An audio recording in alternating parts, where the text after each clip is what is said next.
नमस्कार दोस्तों, ब्रह्म ज्ञान कोचिंग एकेडमी में आपका स्वागत है। दोस्तों, आज हम जो टॉपिक पढ़ेंगे यहाँ से बहुत ज़्यादा क्वेश्चन आते हैं। तो दोस्तों, आज का जो टॉपिक रहेगा हमारा वो रहेगा वायुमंडल। ठीक है, क्या रहेगा दोस्तों हमारा टॉपिक? वायुमंडल, जिसको आप क्या बोल देते हो? एटमॉस्फेयर। ठीक है, तो सबसे पहले हमें चेक करना है कि जो वायुमंडल होता है कि वो होता है क्या रियलिटी में। ठीक है, तो सबसे पहले इसकी डेफिनेशन देखिए दोस्तों, परिभाषा देखिए इसकी। तो क्या होती है कि वायु के विस्तृत भंडार को वायुमंडल कहा जाता है। वायु के विस्तृत भंडार को, वायु यहाँ पर क्या रहेगा? जितनी भी हमारी गैसेस रहेंगी, ठीक है, उन सभी का जो मिश्रण होगा वो दोस्तों यहाँ पर वायु के रूप में रहेगा, जिसके अंदर आपके ऑक्सीजन, नाइट्रोजन, ऑर्गन, ठीक है, कार्बन डाइऑक्साइड, ये सभी गैसें मिक्स रहेंगी। तो उनके भंडार को ही क्या कहा जाता है? एटमॉस्फेयर या फिर वायुमंडल कहा जाता है। तो दोस्तों, होता है क्या है यहाँ पर? इसका प्रयोग क्या होता है? उपयोग कैसे ये कार्य करता है? ठीक है, तो आप देखिए कि आपके जो वायुमंडल के कार्य क्या होते हैं। तो दोस्तों, एक डायग्राम के हिसाब से समझिए आप इस बात को। मान के चलिए ये हमारा यहाँ पर सूर्य है, ठीक है, और ये हमारा क्या रहेगा दोस्तों? एटमॉस्फेयर। ठीक है, ये क्या रहेगा दोस्तों? हमारा एटमॉस्फेयर रहेगा। तो अब जो यहाँ पर एटमॉस्फेयर है, ये क्या करता है दोस्तों? जो सूर्य से आने वाली प्रकाश की किरणें होंगी, ठीक है, सूर्य से आने वाली प्रकाश की किरणों को धरती पर आने देता है, परंतु जो किरणें वापस जाती हैं, ठीक है, जो धरती से वापस जाती है प्रकाश की किरणें, उनको यहाँ पर ये रोक देता है। ठीक है, जो सूर्य से आएंगी उनको तो कहेंगे सौर विकिरण। ठीक है, क्या कहेंगे दोस्तों? सौर विकिरण, रेडिएशन बोलते हो आप जिसको। ठीक है, और जो नीचे धरती से वापस होकर जाएंगी उसको बोलेंगे पार्थिव विकिरण। ठीक है, तो जो पार्थिव विकिरण होगी उसको ये यहाँ पर रोक लेता है। अब इसका काम क्या होगा यहाँ पर? इसको रोकने का मतलब ये कि जो आपकी पृथ्वी का जो तापमान होता है, ठीक है, वो 15 डिग्री सेल्सियस तक बना रहता है, जो सामान्य ताप होता है। ठीक है, इसी की वजह से पृथ्वी पर जीवन एक तरह से संभव भी माना जाता है। ठीक है, आपके जीवन के लिए, जीने के लिए ये उत्तम टेम्परेचर माना जाता है दोस्तों। ठीक है, तो एक बार पढ़ लेते हैं क्या रहेगा ये, कि जो सौर विकिरण की लघु तरंगों को पृथ्वी तक आने देता है। ठीक है, सौर विकिरण की जो लघु तरंगें होंगी ये क्या रहेंगी दोस्तों? जो आने वाली तरंगें हैं वो लघु तरंगें होंगी। ठीक है, सेकंड क्या रहेगा? पार्थिव विकिरण की दीर्घ तरंगों के लिए अवरोध बनता है। मतलब क्या कि जो पृथ्वी से जाएंगे उनको कहेंगे पार्थिव विकिरण, और कैसी होंगी वो? दीर्घ तरंगें होंगी दोस्तों। ठीक है, तो इनको वो रोक देता है। आगे क्या कहा कि इस कारण पृथ्वी का औसत तापमान 15 डिग्री सेल्सियस बना रहता है। ठीक है, तो ये इसका कार्य रहेगा दोस्तों। उसके बाद कि वायुमंडल के अंदर कौन कौन सी चीज़ें पाई जाती हैं? तो वायुमंडल के संघटक। ठीक है, क्या रहेगा दोस्तों? वायुमंडल के संघटक रहेंगे आपके। तो कौन कौन से होंगे? पहला हमारे पास गैसेस होती हैं, गैसें। दूसरा क्या होगा दोस्तों? जल वाष्प होगा। ठीक है, तीसरा क्या रहेगा? धूल के कण होंगे हमारे। ठीक है, तो 3 हमारे संघटक होते हैं जो वायुमंडल में पाए जाते हैं। तो सबसे पहले गैसों के बारे में पढ़ लेते हैं हम दोस्तों। गैसें क्या होगी कि वायुमंडल अनेक गैसों का मिश्रण है। वायुमंडल के अंदर अनेकों गैसें पाई जाती हैं। ठीक है, जिसमें सर्वाधिक नाइट्रोजन गैस पाई जाती है। तो पूछा जाता है कि वायुमंडल में सर्वाधिक पाई जाने वाली गैस कौन सी है? तो आपका आंसर होगा नाइट्रोजन। अगर पूछे कितने प्रतिशत पाई जाती है तो आपका आंसर क्या होगा? 78% होती है दोस्तों। तो नाइट्रोजन कितने प्रतिशत हुई? 78%। उसके पश्चात और भी गैसें होती हैं। सेकंड नंबर पे कौन सी आएगी? ऑक्सीजन। ठीक है, जो आपकी श्वसन की प्रक्रिया को पूर्ण रूप से कराती है। तो कौन सी हुई? ऑक्सीजन। कितनी होगी? 21%। ये होगी 78%। दूसरे नंबर पे ऑक्सीजन आएगी 21%। इसके बाद दोस्तों हमारी जो गैसें होंगी वो इस हिसाब से हैं, घटते क्रम में रहेंगी कि सबसे ज़्यादा ये, उससे कम, उससे कम, उससे कम, और लास्ट में सबसे कम ये वाली। तो हाइड्रोजन आपके वातावरण में सबसे कम मात्रा में मिलेगी। कितनी मिलेगी दोस्तों? ये 0.01%। ठीक है, 0.01% रहेगी दोस्तों ये। अब आप देखिए यहाँ पे पहले ऑक्सीजन फिर ऑर्गन, ठीक है, ऑर्गन कितनी रहेगी दोस्तों 0.93%। फिर उसके बाद कौन सी आएगी, कार्बन डाइऑक्साइड रहेगी जो कि 0.03% होती है। ये दोस्तों पहले एग्जाम में आ चुका है क्वेश्चन, ठीक है, कि वातावरण में कार्बन डाइऑक्साइड की मात्रा कितनी होती है, तो आपका आंसर क्या रहेगा 0.03%। फिर उसके बाद हमारी काफ़ी गैसें आएंगी, ठीक है, कौन कौन सी जो नोबल गैसेस होती हैं, नियोन हुई, ठीक है, हाइड्रोजन वगैरह, ये जैसे हमारे पास ऑर्गन है, ठीक है, ऑर्गन नियोन ये हमारी कौन सी गैसेस होती हैं, नोबल गैसेस होती हैं, ठीक है। एक आती है हमारे पास ओजोन, ठीक है दोस्तों, जो ये ओजोन है ना इसका महत्वपूर्ण स्थान रहेगा, ठीक है, जब हम आगे पढ़ेंगे इसके मंडल को पढ़ेंगे ना, अलग अलग भाग को, तब ओजोन के बारे में बात करेंगे दोस्तों। तो आपके पास यहाँ से क्वेश्चन आया कि सबसे अधिक मात्रा में nitrogen 78%, oxygen 21%, organ 0.93, carbon dioxide 0.03, उसके बाद हाइड्रोजन 0.01%, ठीक है दोस्तों। तो यहाँ तक हमने ये पढ़ा। अब चलते हैं हम आगे जल वाष्प के पास कि जल वाष्प में क्या कुछ रहेगा। देखिए दोस्तों, जो हमने गैसों के बारे में बात की, तो गैसें हमारे वातावरण में कहाँ तक है, कितनी ऊंचाई तक रहेंगी, उनका एरिया जो रहेगा वो रहेगा 32 किलोमीटर की ऊंचाई तक, ठीक है। तो गैसें हमारे पास जो भी नाइट्रोजन ऑक्सीजन वगैरह रहेगी वो कहाँ तक रह सकती है, 32 किलोमीटर की ऊंचाई तक रह सकती है। उसके बाद दूसरा पॉइंट देखें दोस्तों, जल वाष्प, ठीक है, मतलब क्या, वाटर वेपर्स, ठीक है, इनको क्या कहते हैं, किस हिसाब से चलता है का, तो वायुमंडल में जल वाष्प कुल आयतन का 4% होता है, कि वायुमंडल जितना भी होता है, मान के चलो 100% है, उसमें से 4% क्या रहेगा, जल वाष्प का रहेगा, ठीक है।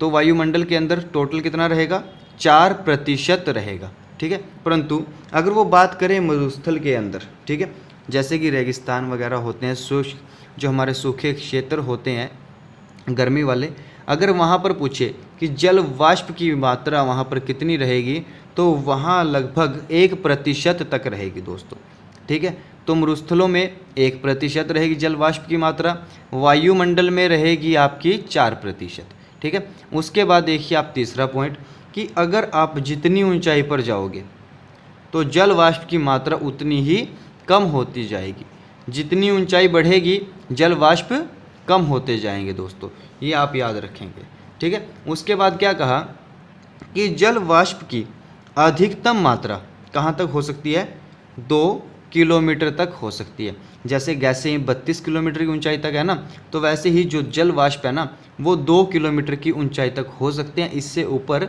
जल वाष्प नहीं हो सकते, ठीक है। तो ये पूछा जा सकता है आपको। उसके बाद देखिए जल मंडल का कुल 0.035% जल वाष्प के रूप में वायुमंडल में स्थित है।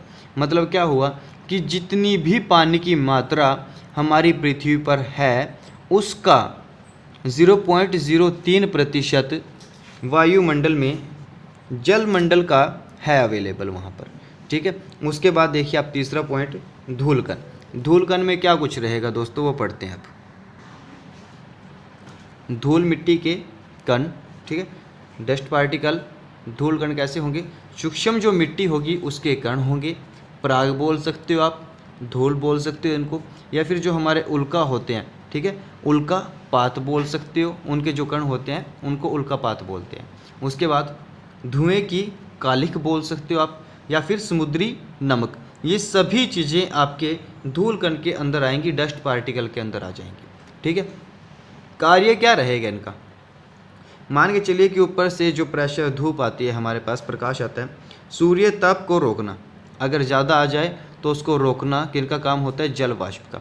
दूसरा, और उनको वापस भेज देना, मतलब परावर्तित करना। तो सूर्य ताप को रोकना और परावर्तित कर देना किसका कार्य रहेगा, धूल कणों का कार्य रहेगा, डस्ट पार्टिकल का काम रहेगा। दूसरा जो इम्पोर्टेंट है दोस्तों, बार बार पेपर में पूछा जाने वाला, ठीक है, ये जियोग्राफी के अंदर भी आता है और साइंस के अंदर भी पूछा जाता है, तो क्या रहेगा कि सूर्यास्त और सूर्योदय के समय जो लाल रंग दिखाई देता है आपको, वो क्यों दिखाई देता है, तो वो रहेगा प्रकाश के प्रकीर्णन के कारण। क्या रहेगा दोस्तों, प्रकाश के प्रकीर्णन के कारण सूर्योदय और सूर्यास्त के समय कैसा रंग दिखाई देता है? लाल रंग दिखाई देता है। ठीक है, चलिए अब आगे चलते हैं।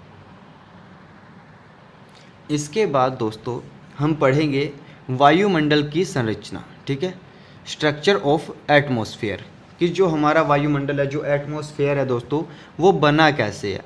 ठीक है, तो देखिए वायुमंडल का पूर्ण विस्तार लगभग 10 किलोमीटर की ऊंचाई तक है दोस्तों। ठीक है, कि जहाँ तक एंड हो जाएगा ना वो क्या रहेगा? 10,000 किलोमीटर। इसके बाद आपका अंतरिक्ष शुरू हो जाएगा।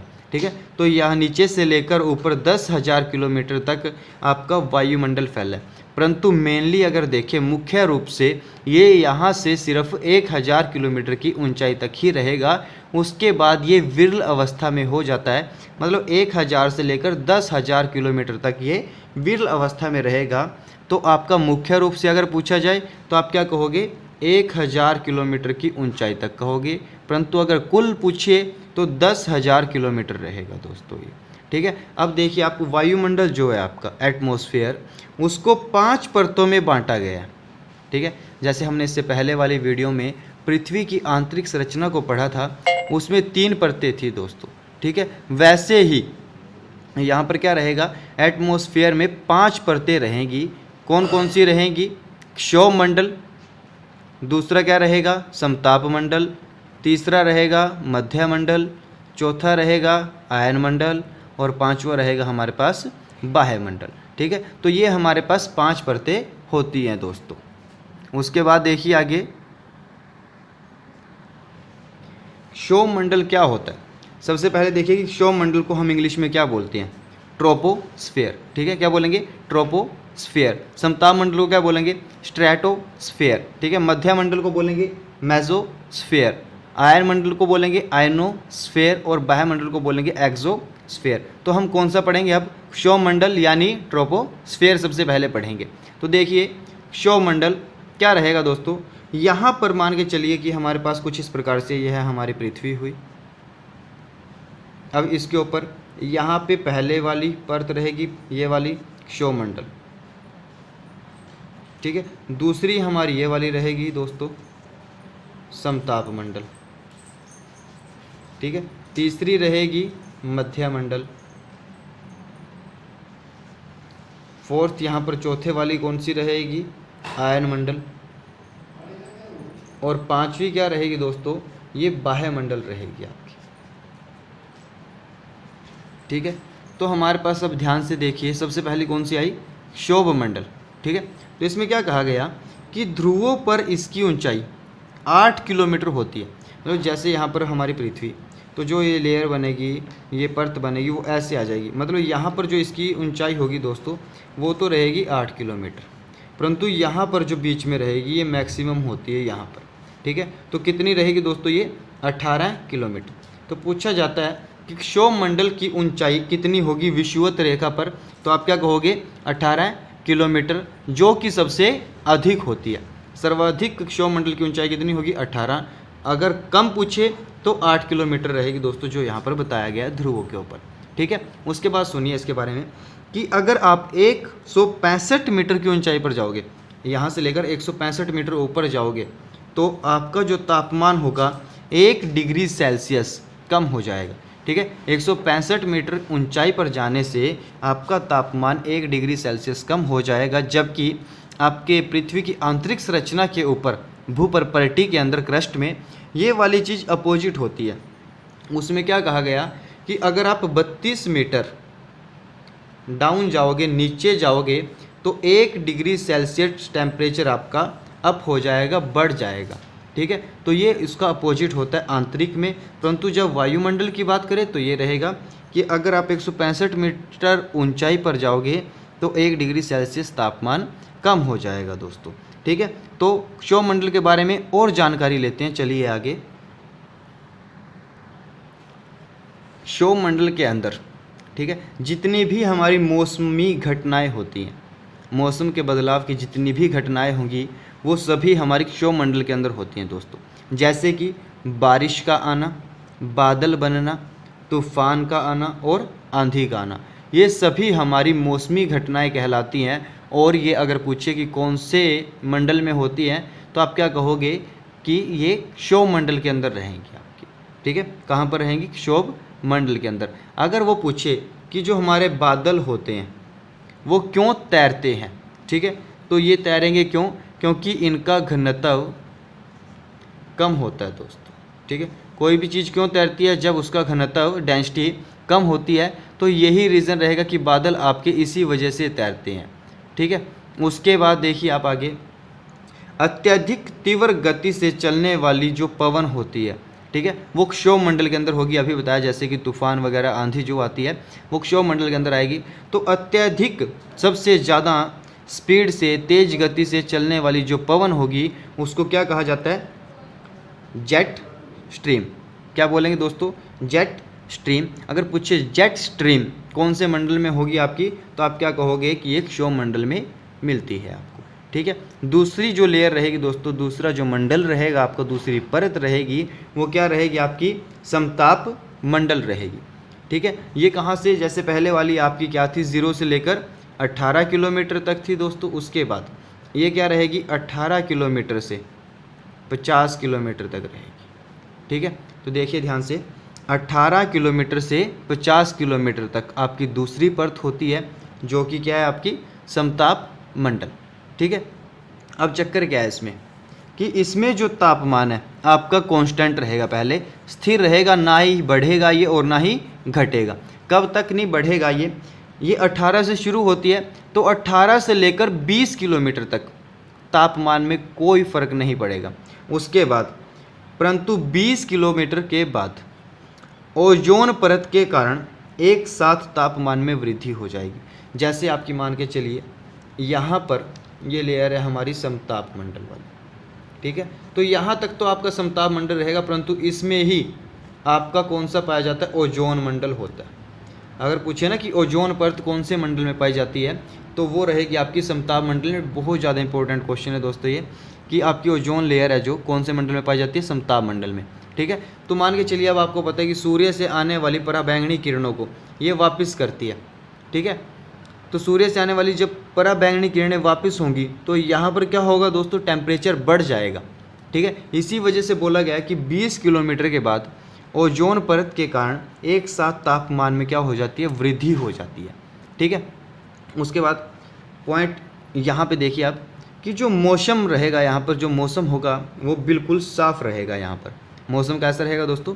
साफ़ रहेगा। इसी वजह से यहाँ पर जो आपके जहाज होते हैं, ठीक है, वायुयान जो होंगे, उनको यहाँ पर उड़ने में आसानी रहती है दोस्तों, ठीक है। तो पॉइंट क्या बना? मौसम साफ़ होने की वजह से यहाँ वायुयान उड़ाना आसान रहता है। तो जो आपके जहाज उड़ेंगे वो कौन से मंडल में उड़ेंगे? समताप मंडल के अंदर उड़ेंगे दोस्तों, ठीक है। तीसरा पॉइंट देखिए आप, हमारे पास क्या रहेगा?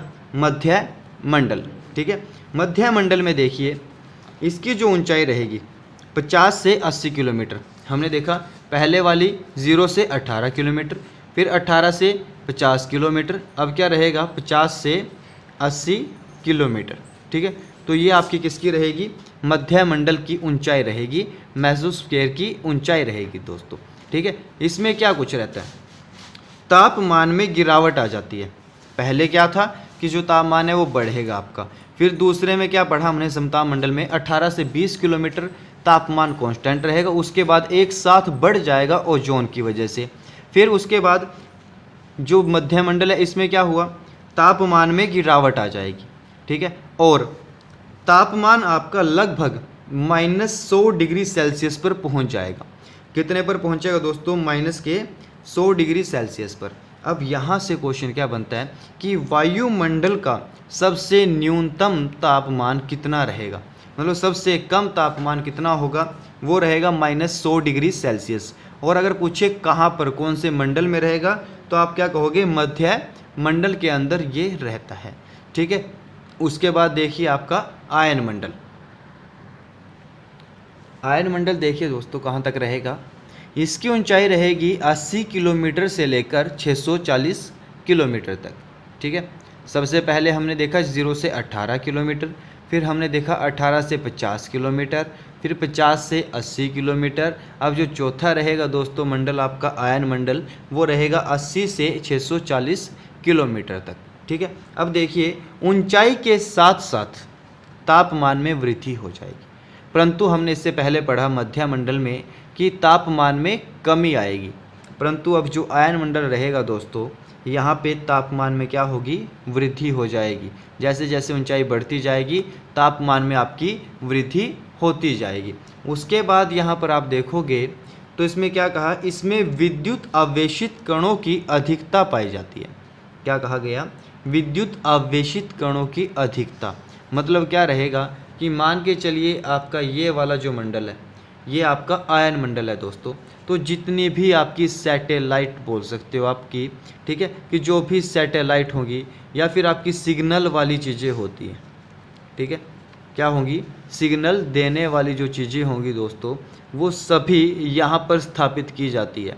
ठीक है, कौन से मंडल में स्थापित की जाएगी, आयन मंडल के अंदर आपकी ये वाली चीज़ें, ये वाले जो भी इंस्ट्रूमेंट होते हैं, एक तरह से उपग्रह लगा लो आप इनको जैसे उपग्रह ही बोलो, ठीक है, आइडिया लगा लो सिर्फ कि मान के चले जो भी सिग्नल देने वाली चीज़ें हैं जिससे आपके टीवी चले, ठीक है, आपके रेडियो चले, उनके अंदर जो चैनल हैं वो आ जाएं, तो वो जो सिग्नल देने के लिए स्थापित किए जाते हैं उन्हीं को आप कहाँ पर स्थापित करते हो, आयन मंडल के अंदर। ठीक है, तो ये यहाँ पर काम आता है। इसी वजह से क्या होता है यहाँ पर दोस्तों, विद्युत आवेशित कण होते हैं। उसके बाद अब जो ये आयन मंडल है ना, इसको आगे 4 भागों में और बांट दिया गया। ठीक है, वो 4 भाग कौन कौन से रहेंगे, डी लेयर, ई लेयर, एफ लेयर और जी लेयर। ठीक है, तो देखिए सबसे पहले हमारी डी लेयर क्या कहेगी, तो डी लेयर होती है हमारी जो दीर्घ तरंग दैर्घ्य परावर्तित करे, जो दीर्घ तरंग दैर्घ्य को परावर्तित करे वो कौन सी लेयर होगी, डी लेयर। ठीक है, दूसरी ई लेयर होती है हमारे पास, इसको क्या बोला जाता है, कैनेली हेवीसाइड। ठीक है, अगर पूछे कि किस परत का नाम आपकी कैनेली हेवीसाइड होता है तो आप क्या कहोगे, ई लेयर का, और ई लेयर किसका भाग होगी, आयन मंडल का। ठीक है, तो अब ये क्या करेगी, जैसे डी लेयर ने दीर्घ तरंग को, ये दीर्घ तरंग दैर्घ्य को परावर्तित किया, वैसे ये लघु तरंग दैर्घ्य को परावर्तित करेगी। ठीक है, ई लेयर क्या करेगी, लघु तरंग दैर्घ्य को परावर्तित करेगी। ठीक है, उसके बाद एफ लेयर देखिए आप, इसको एप्लेंटन परत भी कहा जाता है। क्या कहा जाएगा, एप्लेंटन परत भी कहा जाएगा, और ये आपकी मध्यम और लघु, ठीक है, मतलब मीडियम और जो आपकी शॉर्ट होगी, ठीक है, तो मध्यम और लघु तरंग दैर्घ्य को परावर्तित करेगी। ठीक है, उसके बाद लास्ट में कौन सी आई दोस्तों हमारे पास, जी लेयर। कौन सी आएगी, जी लेयर आएगी। इसमें क्या रहेगा, ये वाली जी लेयर आपकी लघु को, मध्यम को और दीर्घ तीनों की तीनों तरंग दैर्घ्यों को क्या करेगा, परावर्तित। तो ये आपकी 4 लेयर थी दोस्तों, जो किसमें थी, आयन मंडल के अंदर। ठीक है, और आयन मंडल की ऊंचाई कितनी थी, 80 किलोमीटर से लेकर 640 किलोमीटर तक। इसके बाद हमारे पास सिर्फ एक ही मंडल बचता है दोस्तों, बाह्य मंडल, उसको कर लेते हैं कंप्लीट। देखिए दोस्तों, बाह्य मंडल एक्सोस्फेयर में क्या रहेगा, सबसे पहले इसकी ऊंचाई, आप जानते हो कि ये सबसे बाहर वाला मंडल है, तो इसकी ऊंचाई 640 से लेकर कहाँ तक रहेगी, 1000 किलोमीटर तक। ठीक है, तो आपने सबसे पहले क्या देखा था कि 640 से 1000 किलोमीटर तक हमारा ये मंडल रहेगा। इसके बाद जो आपका माध्यम होगा वो विरल हो जाएगा, और आपका वायुमंडल मैक्सिमम कहाँ तक होता है दोस्तों, 10,000 किलोमीटर तक। ठीक है, इसके बाद क्या शुरू हो जाता है, आपका अंतरिक्ष शुरू हो जाता है। ठीक है, तो हम क्या देखा कि जो वायुमंडल है हमारा, उसके अंदर जो बाह्य मंडल है उसकी ऊंचाई हमारी 640 किलोमीटर से लेकर 1000 किलोमीटर तक होगी, और इसके अंदर भी विद्युत आवेशित कण होते हैं। ठीक है, क्या होंगे, विद्युत आवेशित कण। और कौन से मंडल में थे दोस्तों, ये आपके इससे पहले वाले आयन मंडल के अंदर। ठीक है, और इसके अंदर कुछ गैसें भी पाई जाती हैं, जैसे कि हाइड्रोजन गैस आपकी, हीलियम गैस, नियोन गैस, ये सभी गैसें आपकी बाह्य मंडल के अंदर पाई जाती हैं। तो उम्मीद करते हैं कि आपके ये कंप्लीट टॉपिक समझ में आया होगा। अगर दोस्तों कहीं पर आपको डाउट लगे तो एक बार वीडियो को दोबारा से देखें, ठीक है। तो आपका ये डाउट बिल्कुल क्लियर हो जाएगा। इसमें हमने सभी प्रकार के क्वेश्चन जो पहले आ चुके हैं पेपरों में या आने की उम्मीद है वो सभी कवर किए हैं, ठीक है। एक बार ध्यान से वीडियो को देखें। अगर आपको वीडियो अच्छी लगे तो अपने दोस्तों के साथ शेयर करें, वीडियो को लाइक करें और ऐसी ही वीडियो पाने के लिए चैनल को सब्सक्राइब कीजिए। धन्यवाद।